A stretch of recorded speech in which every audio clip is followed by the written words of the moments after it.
Hello everyone, मैं हूं Shubhi tutorial classes में आप सबका स्वागत है। पिछले के वीडियो में हमने जाना हिंदी साहित्य का परिचय, वीर गाथा काल, भक्ति काल और जैसे भक्ति काल को स्वर्ण युग भी कहते हैं। आज हम जानेंगे रीति काल, जिसका संबंध है 1700 से 1900।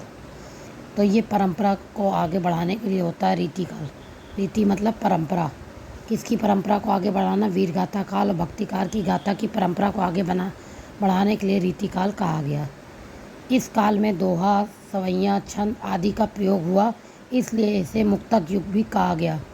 उसे स्वर्ण युग कहा गया, इसे मुक्तक युग भी कहा गया। किसे? रीति काल को। क्यों? इसमें दोहा, सरोटा, सरैया, छंद सब चीज़ का यूज़ हुआ। और ये किसकी परंपरा को बढ़ाता है? वीर गाथा काल, भक्ति काल की गाथा की परंपरा को आगे बढ़ाता है। इसमें कवि थे बिहारी। बिहारी के बारे में जान लीजिए। ये दरबारी कवि थे। किसके? जयपुर के राजा, जयपुर के गिरजा राजा जयसिंह के भाई, जयपुर के गिरजा राजा जयसिंह के ये दरबारी कवि थे। और इसी काल में पुनः उदय भी हुआ था कवियों का। भक्ति काल की परंपरा को आगे बढ़ाने वाले कवि हैं कौन? बिहारी। भक्ति काल की परंपरा को आगे बढ़ाते हैं।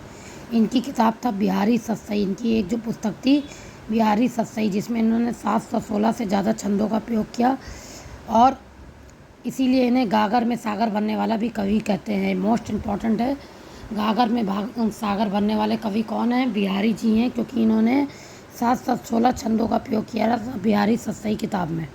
ठीक है, तो ये बिहारी के बारे में आप लोग जान लीजिए। ये भी दरबारी कवि थे, भक्ति काल की परंपरा को आगे बढ़ाने वाले कवि थे। अब बात करते हैं भूषण।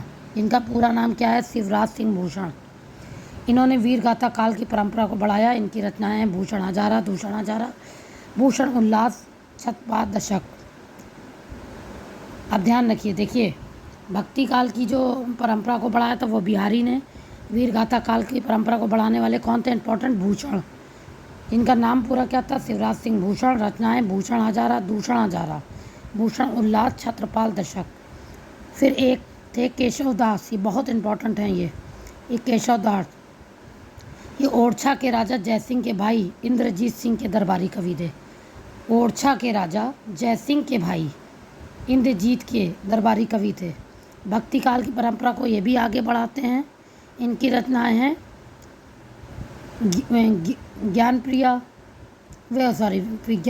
कवि प्रिया, रसिक प्रिया। अच्छा, इन्होंने अपनी रचनाओं पे कठिन भाषा का प्रयोग किया। ये जो कवि थे, इन्होंने अपनी भाषाओं में अपनी जितनी भी रचनाएं थी उसमें बहुत कठिन भाषा का प्रयोग किया, इसलिए इन्हें कठिन काव्य का प्रेत भी कहते हैं।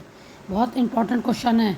कठिन काव्य का प्रेत किसे कहते हैं? केशव दास। गागर में सागर भरने वाले कवि कौन हैं? बिहारी। बिहारी की एक रचना है, उसका नाम क्या है? बिहारी सतसई।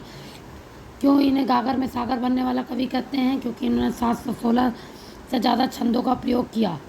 भूषण ने कौन सी काल को चलाया? वीर गाथा काल की परंपरा को बढ़ाया। क्या पूरा नाम क्या था? शिवराज सिंह भूषण। इनकी रचनाएं क्या थी? इंपॉर्टेंट, भूषण हजारा, दूषण हजारा, भूषण उल्लास, छत्रपाल दशक। केशव दास को क्यों कहते हैं कठिन काव्य का प्रेत? क्योंकि इन्होंने कठिन भाषा का उपयोग किया अपनी रचना में। इनकी रचना का क्या नाम था? विज्ञान गीता, कवि प्रिया, रसिक प्रिया। मोस्ट इम्पॉर्टेंट है। और ये कहाँ के दरबारी कवि थे? किसके दरबारी कवि थे? ओरछा के राजा जयसिंह के भाई इंद्रजीत सिंह के। तो ये मोस्ट इम्पॉर्टेंट है। तो ये तो था रीति काल।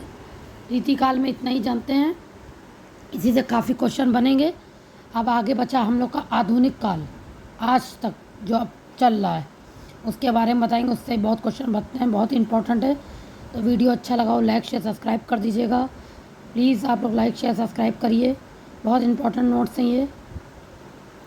मिलते हैं नेक्स्ट वीडियो के साथ, तब तक के लिए bye, take care and thank you for watching.